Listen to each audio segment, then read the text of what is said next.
Bill 2024. What do you make of it? The action by the youth of Kenya. Thank you very much, Dave, and good morning once again.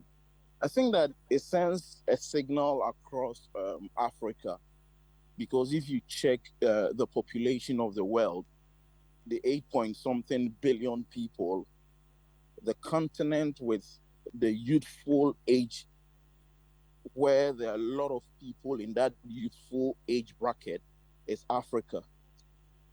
But it is in Africa that we suffer the most as youth because of challenges with governance. There are historical antecedents, but I believe that we could have done better as a continent and as a people. So, what the Kenyans have done is they have put it out there. People call it the Arab springboard, but I think this is entirely different. This is rather holding governments accountable and telling them that when their people go through certain difficulties, a myriad of them, including economic challenges, unemployment skyrocketing, cost of living, and also ostentatious life by those put at the helm of affairs, leadership should be able to mitigate some of this suffering. And the Kenyans have shown that. So, for me, aside some of the ills that happened, which you have enumerated, I think the focus on the main thing they were able to achieve and what they came together as one people to do should be a lesson for leaders in the African continent, and also should be a lesson for the youth across the length and breadth of Africa. But the lessons we can learn from this whole thing, I would also want you to expatiate on something you said that we could have done better as a continent. But before all that, let's talk about the actions taken by the youth. Is that the best way to have approached these concerns they have? I believe so, and I'm not oblivious of the fact that in trying to get their points across and this, there have been laws that have been broken. Because if we try to sweep that under the carpet, people might also have ulterior motives or sometimes genuine reasons, but they would break the law. And I have said for the uptime time that breaking the law to achieve a certain worthy cause should not be encouraged. So for me, I'm not oblivious of that fact because some of the things they did, some were breaking the law, and the president of Kenya has spoken to that. But my view is if we dwell so much on that and the legalities, we will shy away from the focus and import of what they did.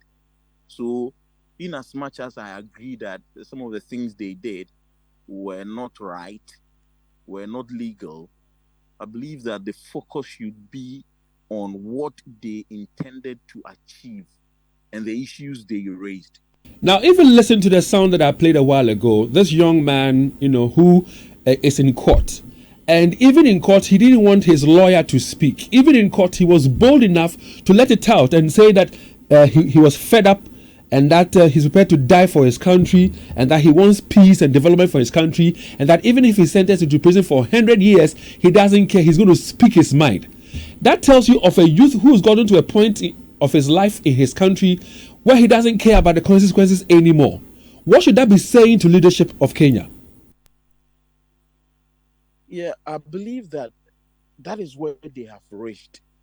The Kenyans, that is where they have reached. And Dave, what what is strange is, this president, President William Ruto, and we know how he became president. He was deputy president to the immediate past president, Uhuru Kenyatta. And for the first time, a president did not support his deputy in vying for the leadership of his country. So you know that Kenyatta did not support his deputy and rather supported the opponent. So he had massive support.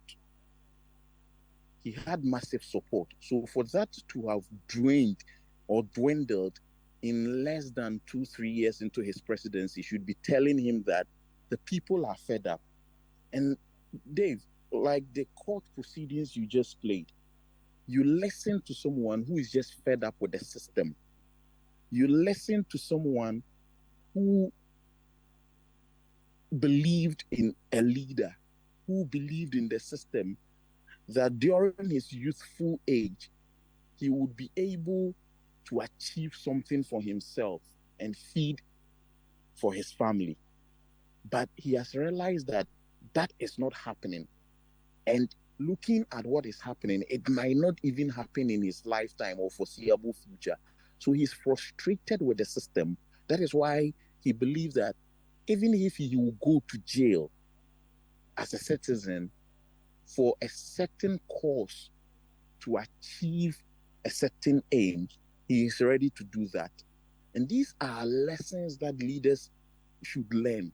These are lessons that leaders across Africa should learn from, and the youth as well.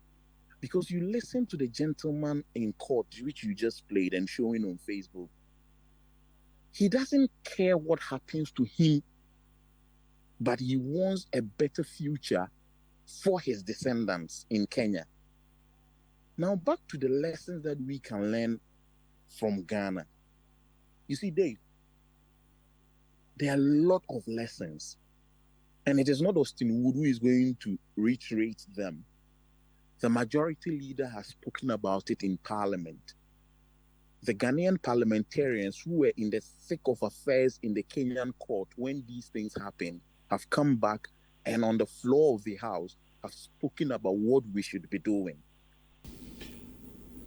Has done a report, extensive, talking about how we should solve youth unemployment, lest it degenerates because it is a national security threat. Dave, I think that we all should be looking at some of these things.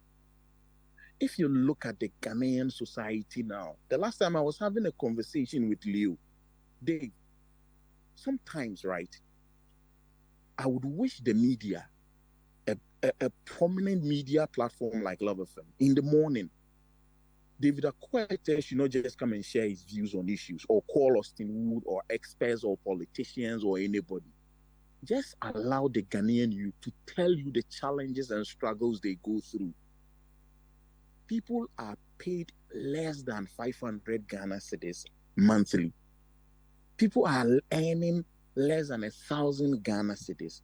And if you look at the cost of living crisis, which was ballooned due to COVID, and how it is still there, if you look at rent issues, if you look at the unemployment rate, David, the things that the Ghanaian youth will tell you, devoid of partisanship, should tell you that our leaders keep failing us. We'll come back and talk about the lessons, the actual lessons, because like you rightly said, Austin, our leaders are failing us. And you heard from that young protester who was arrested in Kenya saying that they make promises they don't keep. I'll come to you shortly, Austin. Hold on for me. But PV Jan